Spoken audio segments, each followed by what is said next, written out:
nandito ako, kasama ko si Philip Gomez, si Max Mabute, ako si Ian Moscari. So ngayon, mag-interview kami ng mahirap sa labas. Okay. Nandito kami ngayon sa may labas ng San Beda. Mag-interview kami ngayon ng yung nagbebenta ng soya. Interview namin si ate. Si ate. Soya. Teka. Ayan na siya. Chip. Hi ate. Hi ate.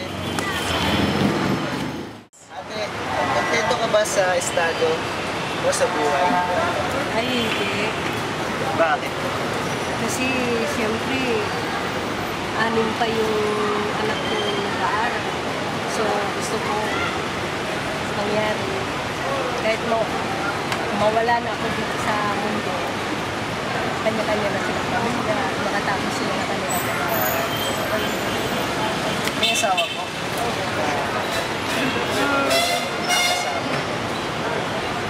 Kung maitatanong mo sa akin, 6 yung anak ko, ay 7 yung anak ko. 6 yung nag-aaral pa, isa pa lang yung nakakapatapos ko sa pag-aaral. Sa asawa niyo? Yung si Taho, si Bang Igat. Oo, yung nagtataho dyan. Pero nandito siya sa city. Paano niyo po binubuhay yung pamilya? Siyempre, diskarte rin. Kailangan, yun nga, titinda kami dito, may pasok. Kasi malaking bagay din sa amin yung may pasok. Kayo, lalo na dito sa Salsida. Mas okay na yung magtatrabaho ka, siyempre. Oo naman. Sang-ayon ako doon. Siyempre, pinagpawisan ko. Saka marangal yung tulog ko. Malaking bagay yung Ano po ang pananaw niyo sa buhay? gusto ko, lalo na yung ekonomiya ng natin. Babae nila, ibaba nila yung presyo ng mga produkto natin, lalo na yung masukal. Yes, yun. Saan niyo po ba kayo buhay? Siyempre, sa factory. Sa factory po. Maapektuhan po kayo pag tumaas yung presyo, no? Oo, lalo na yung asukal. Dahil magkano ang asukal ngayon, ang 1 kilo, nasa 50 plus. Oo.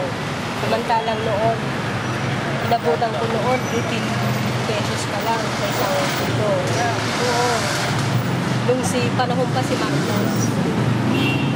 Kung may babalik lang ang patakaran ni Marcos noon, nung araw, mas gusto ko yung patakaran. So, kay Marcos? Oo. Oo naman, kasi may 10 piso, marami ka naman nung araw Kasi mga soft drinks mo, may 50 cents pa. Araw ni Marcos.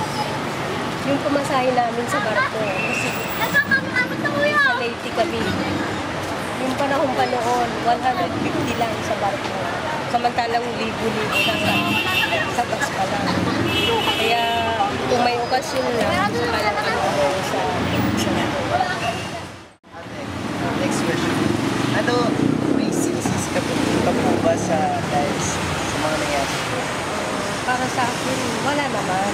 Kasi, kumbaga sa problema, lahat naman tayo may problema eh. Kaya lang, hindi pinagkakaloob ni Lord sa atin yan pag hindi natin kaya. Kumbaga, sinusubukan lang tayo. Galing ang perspektibo ni ate sa buhay. Oo naman, kasi hindi tayo bibigyan ng problema. Kung hindi natin kaya. Opo. Ano po ang religion? Katolik, siyempre. Oo. Katoliko. Ilang beses po kayo nagsisimba sa Kristo? Hindi naman linggo-linggo.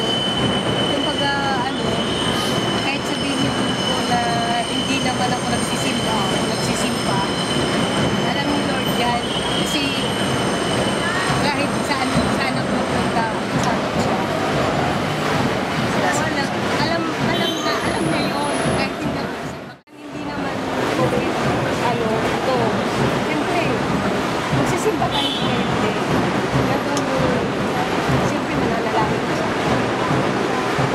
Kapasalamat ka sa mga biyaya na pinagkakaroon ka sa akin. Pero, nagsisimba.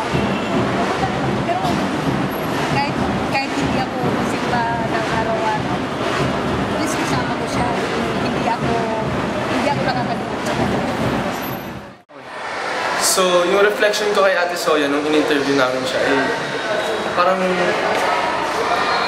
natutuwa ako sa kanya, nag-inspire ako dahil ginagawa niya lahat para sa pamilya niya. Lalo na para sa anak niya, nagtatrabaho siya para mapaaral sila. Tapos para may maipakain sa mga anak, pati sa asawa niya.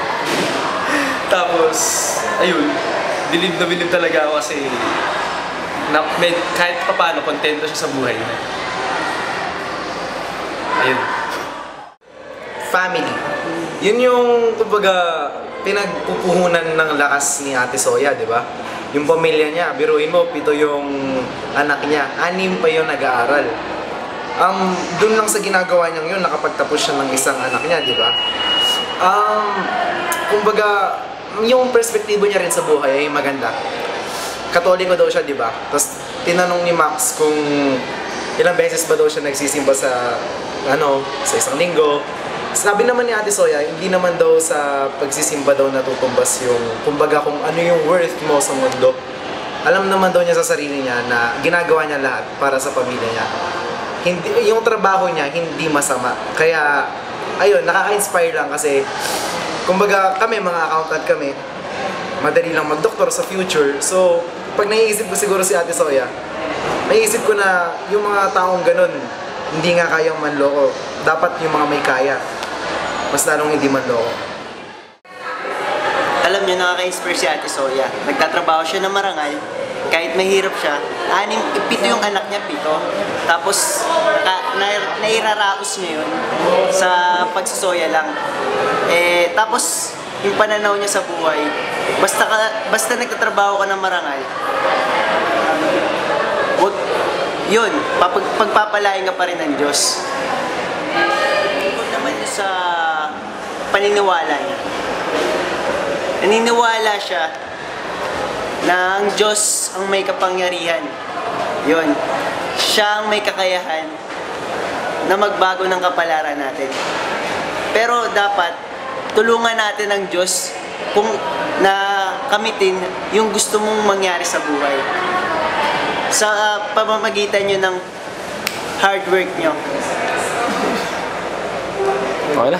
Okay na? Ilan na ba yun? Ang tunay na pagsamba sa Diyos ay hindi yung pagpunta mo sa simbahan ng regular, kundi sinasabuhay mo ang mga aral na tinuro niya upang magbigay kabutihan sa ibang tao. Sa pamamagitan nito, nagbibigay tayo ng kapurihan sa Kanya. Sa tingin ko si Ate Soya, ano talaga yan, napaka-religious niyang person. Kahit sabihin niya na hindi siya pupunta ng simbahan, hindi siya nagsisimba linggo-linggo, alam niya, alam nating lahat na hindi siya nakakapagsimba dahil ginagawa niya yung trabaho niya para mapag-aral nga ang 6 niyang anak na kung saan yung, 7 pala, pero kung saan yung isa nakakanya na nagpagtapos, isa na rin yung patunay na kasama nga ang Diyos sa kanyang trabaho.